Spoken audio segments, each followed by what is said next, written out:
we head down to the pitch for the introduction of the players.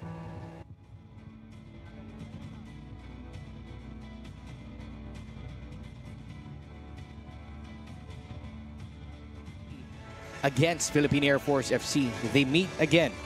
They meet once again here at the Rizal Memorial Stadium for the Philippines football. We have kickoff. Sam starts this game with Stallion Laguna FC play. Kailala or kung sino man na gusto nyong mainganyo sa laro ng football. Sam ngayon na magdadala ng bola para sa Stallion dito sa kaliwa. Ibinalik kay Schaffner. Schaffner, cross. Nahanap si Trujillo, mailalabas. Pickering. Hindi niya makukuha yung bounce. Babalik ang bola dito sa likod kay Cerillano. Papunta naman kay Sam. First touch, nandun para kay Sam. Through ball, hindi niya maibibigay. Papunta dito kay Trujillo. Clearance ulit galing dito sa Philippine Air Force FC at babalik ang bola sa depensa ng Stallion. That three-back line is not being pressured. Sam with a chance of his own against Albor.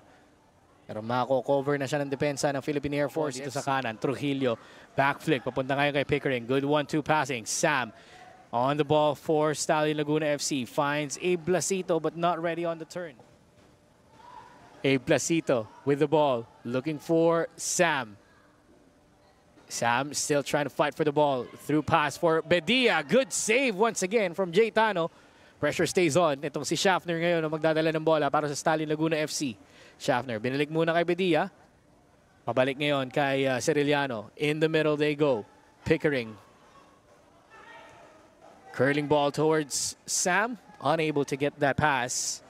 Itong si kay Belgira. Bronda taking a little bit of a strong challenge. Sam couldn't win the ball cleanly. Hindi. Niloloko tayo na sa stream eh. Sinigang na ano daw eh, ube. Ay, nag-chat yung misis ko, ulam daw nila, sinigang na baboy naman daw sa bahay. Di ba? Schaffner with the ball for Stallion. Nandito na si Sam sa kaliwa. Trujillo lurking on the right side. Sam still with the ball. Great control, great dribble. Gets the shot off. Cleared away once more by Philippine Air Force. The Philippines prepare for their remaining qualifying matches in the FIFA World Cup. Yun nga. Phil McDaniel has been injured. Trujillo. Look at the replay again. The through ball from Sam. It's going to come in any second now. Ooh, that is a bit close of an offside. Tingnan natin kung babagsak ba ang ulan dito sa RMS sa second half ng ating laro. Trujillo. Through ball. Inaanap dito si Sam. Sam pa din na may dala ng bola. Nandyan si Albor. Cross.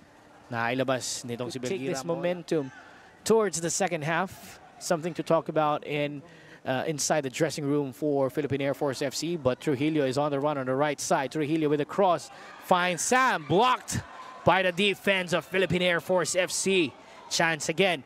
The only goal scorer in the game so far. Sam on the turn. Sam gives the cross in for Trujillo. He's now going to chase the ball as there's a foul called to number 12. Tingnan natin yung foul doon. Sam was on the clear with a through ball. Collision with Belgira. That's a yellow card.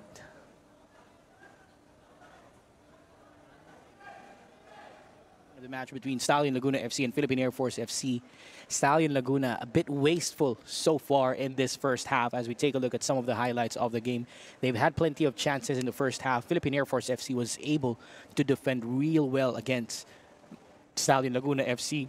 The only goal scorer as of the moment is Steven Tere Ham with that header pass. Jaytano, a lovely delivery from Trujillo to the path of Steven Ham. Since then, they haven't been able to find the right part of the goal to score into, and they've been having those problems.